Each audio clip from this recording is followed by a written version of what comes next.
Лондон BBC саламатсыздарбы? Эл аралык жана спорт жаңылыктары менен тааныштырып, Гүлнара Касманбетова. АКШ соту куралсыз кишини атып өлтүргөн полицей жоопко тартылбайт деген чечим чыгарды. Президент Обама элди сабырдуу болууга үндөдү. Мусулмандар көпчүлүктү түзгөн Кашмирдин Индия көзөмөлдөгөн аймагында Хинду партиясы бийликке аттанып чыңалуу пайда болду.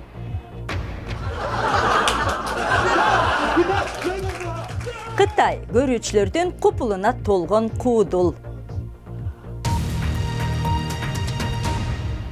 АКШ август айында куралы жок Майкл Браун деген кара баланы атып өлтүргөн полиция офицерин жоопко тартпоо жөнүндө чечим чыкканы кече түнү Миссури штатындагы Фергюсондо зомбулуктар болуп 60тан ашуун киши камалды.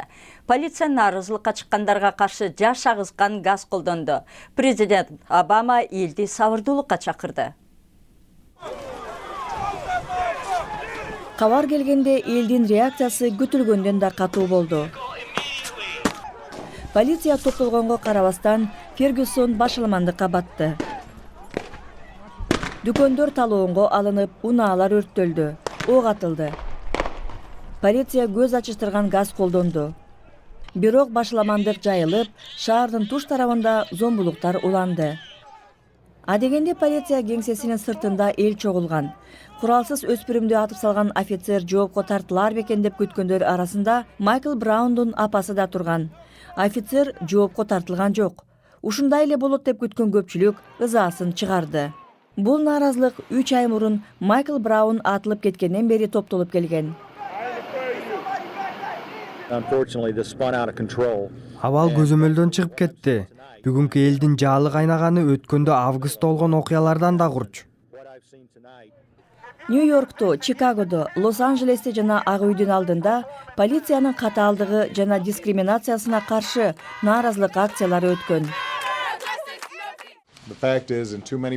Өлкөнүн көп аймактарында кара түстөгүлөр полицияга ишенбейт. Бул мурунку расалык басынтуунун кесепети. Бул өкүнүчтүү көрүнүш. Анткени полиция так ушундай кылмыш жайылган. Жакыр коомчулуктарга биринчи кезекте керек. Соңку зомбулуктар Америкадагы 1960-жылдардан берки эң чоң расалык нааразылык акциясы болуп калды. Нааразылык акциясы опурталдуу түргө өткөнү да айкын болууда. Кашмирдин Индия көзөмөлдөгөн аймагында полиция нааразылыкка чыккан элге каршы көз ачыштырган газ колдонду. Маанилүү жергиликтүү шайлоо алдында ал жерде 1000 деген аскер жайгаштырылган.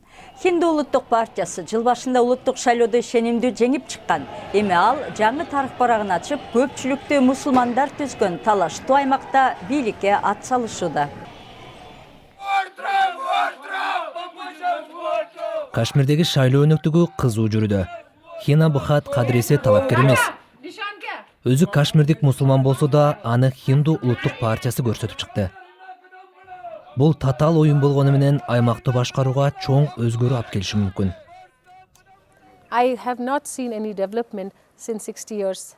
Мен 60 жылда эч кандай өнүгүү көргөн жокмун. Жолдор деле баягы, оорукана, мектептер деле баягы бойдон.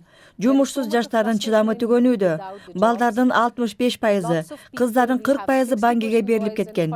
Мен абалды өзгөртүп, буларга кадимки жашоо бергим келет. Бирок кашмирликтердин күнүмдүк жашоосу ушул. Көчөдө индиялык аскер күчтөрү жүрөт.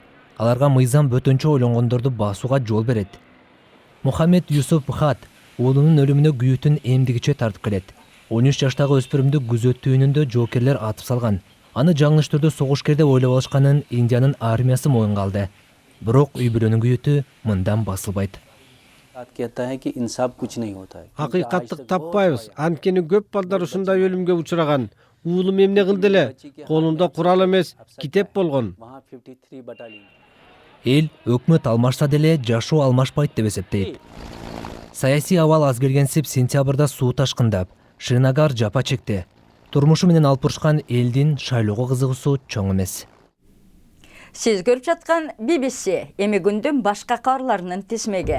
Франция жогорку технологиялык 2 аскер кемесин Россияга жеткире элегенде Украин кризисин саясий жол менен чечүү керек дейт.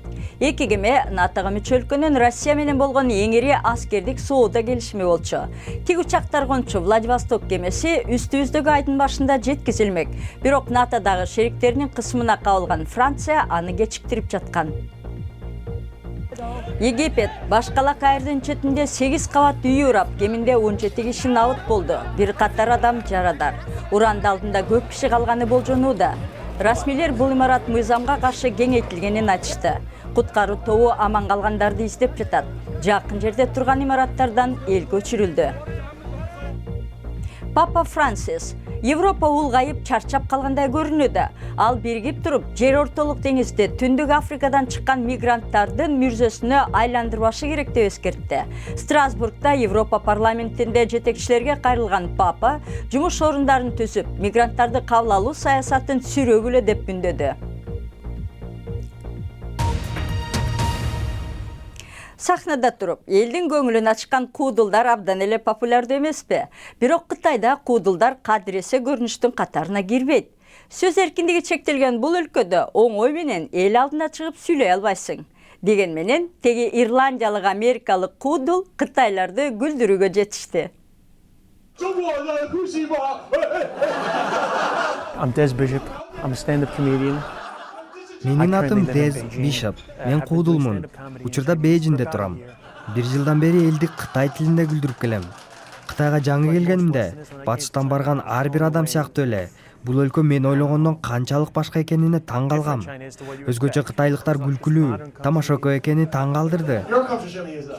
Кытайлардын элдин аң сезимине сиңип калган образдары бар эмеспи?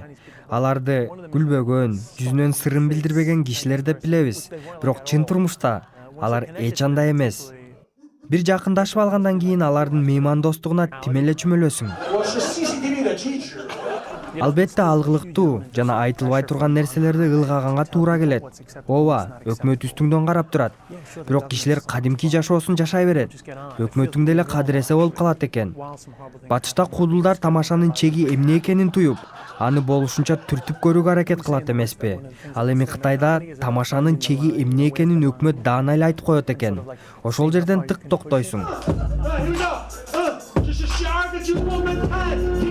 Менин кытайча эптеп сүйлөгөнүм албетте жетишпестик. Бирок оюмдагы нерсени эркин айтканым, жергиликтүү салттарды дурус билбегеним, тетирисинче менин пайдама болду. Күлкүлүү абалды жаратып турат. Анткени Кытай коому ачыктыкка умтулган, күлкүнү түшүнгөн коом.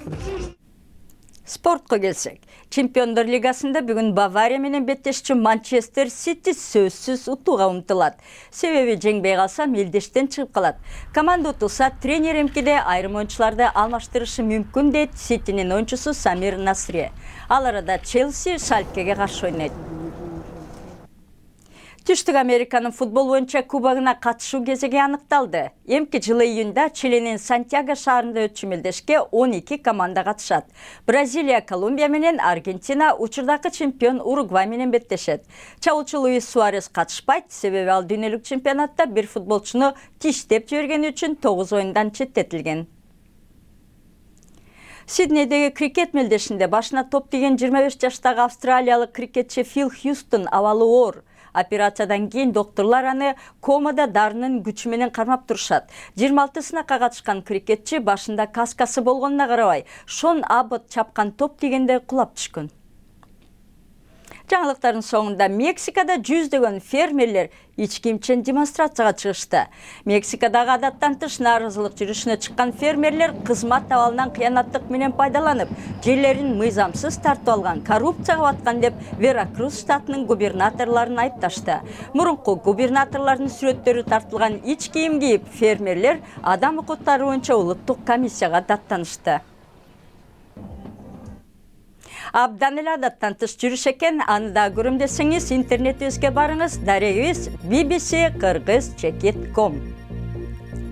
Жаңылыктарды алып барган Гүлнара Касманбетова, оодо кайрадан жолукканча саламатта болуңуздар.